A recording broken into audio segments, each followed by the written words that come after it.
নমস্কাৰ জেআৰজি ব্লগলৈ পুনৰবাৰ সকলোকে স্বাগতম জনাইছোঁ। আজি আমি আলোচনা কৰিবলৈ লৈছোঁ আত্মসহায়ক গোটসমূহে লাভ কৰা 1,10,000 পুঁজি সম্পৰ্কত।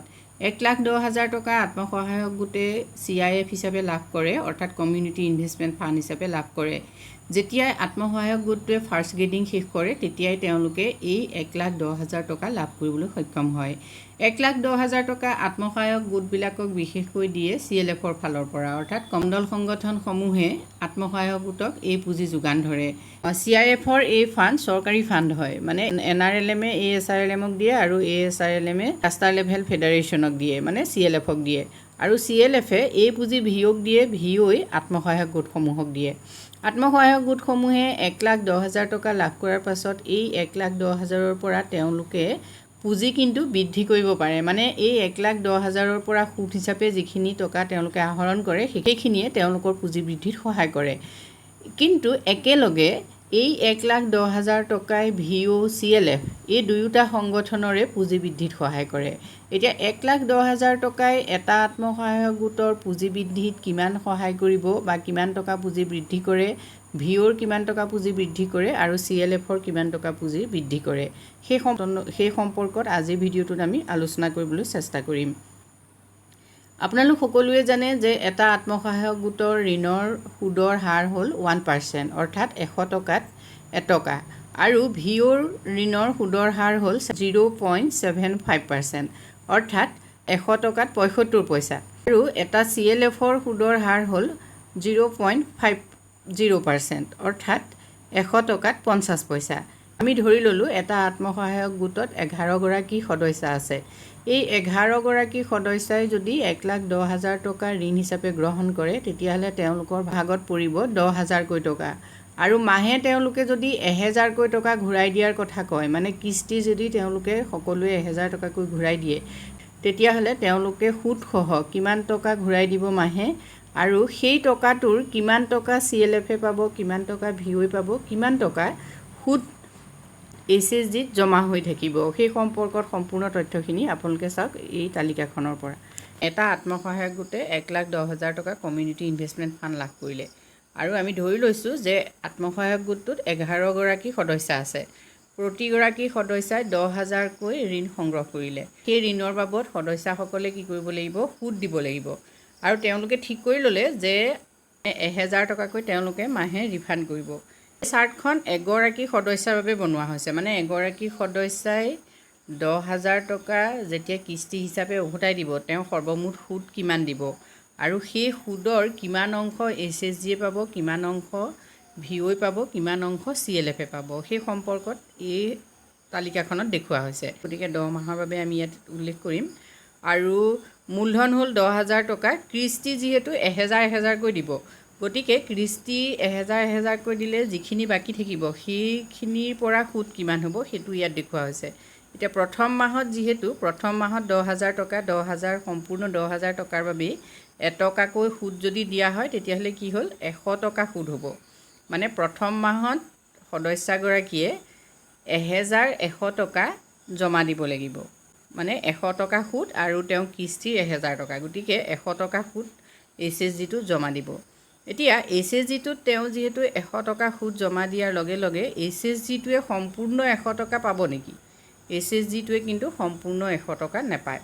HSGটোৱে যিহেতু 0.75% সুদ দিব লাগে VOক, গতিকে 75 পইচা কি হৈছে? সুদ দিব লাগে। 1 টকাৰ 75 পইচা সুদ কাক দিব লাগিব? VOক দিব লাগিব, আৰু VOই আকৌ CLFক কি হৈছে?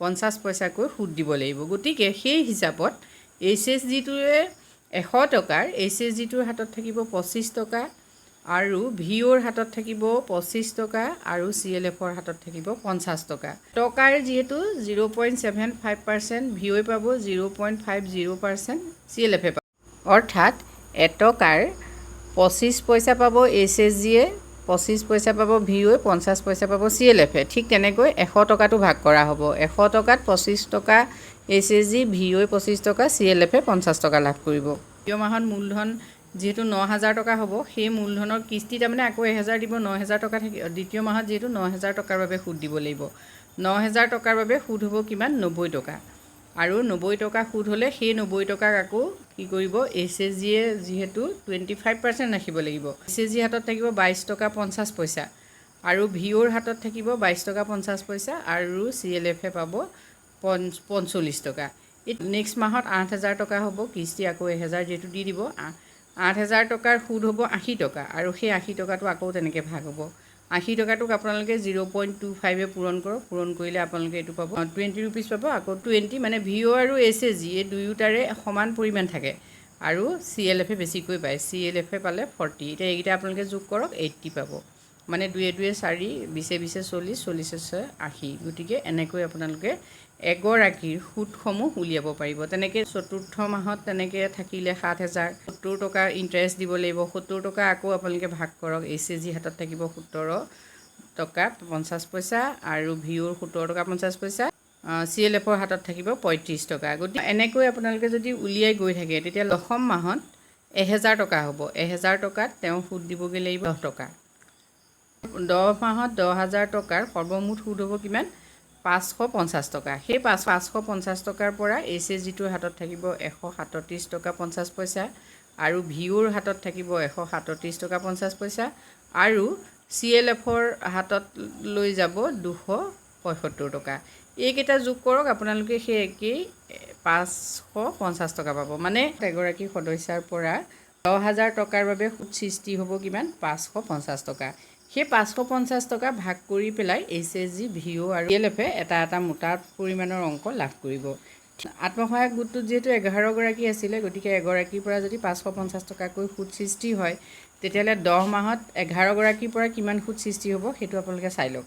10 মাহত 11 গৰাকীৰ পৰা সুদ সৃষ্টি কেনেকৈ উলিয়াব? 550টো আপোনালোকে 550 পূৰণ 11 কৰক আৰু তেতিয়া আপোনালোকে পাব 6,050 টকা। মানে এটা আত্মসহায়ক গোটে 1,10,000 টকা কমিউনিটি ইনভেষ্টমেণ্ট ফাণ্ডৰ পৰা 10 মাহত সৰ্বমুঠ সুদৰ সৃষ্টি কিমান হ'ব তেতিয়াহ'লে? 6,050 টকা। মানে এই 6,050 টকা অতিৰিক্ত ধনৰ সৃষ্টি হ'ল, মন কৰিব। আৰু সেই 6,050 টকা সম্পূৰ্ণ যিহেতু SHGও নাপায়, ভিঅ'ও নাপায়, CLFেও নাপায়, আকৌ তেওঁলোকে কি হৈছে সেইখিনি ভাগ কৰিব। এনেকৈ কি হয়, SHG, ভিঅ' আৰু CLFে নিজে যিখিনি ফাণ্ড লাভ কৰে সেই ফাণ্ডখিনিৰ পৰাই তেওঁলোকে সেই ফাণ্ড ঋণ হিচাপে দি পেলাই তাৰ পৰা তেওঁলোকে পুনৰ পুঁজি সৃষ্টি কৰিব পাৰে। মানে আত্মসহায়ক গোটেই হওক, ভিঅ'ই হওক, CLFেই হওক, তেওঁলোকে কি হৈছে নিজৰ পুঁজিৰে আকৌ পুঁজি বৃদ্ধি কৰিব পাৰে ঋণৰ জৰিয়তে। গতিকে আত্মসহায়ক গোটসমূহক ঋণ প্ৰদান কৰাটো ভিঅ' বা CLFৰ বাবে যথেষ্ট লাভৱান্বিত হয়।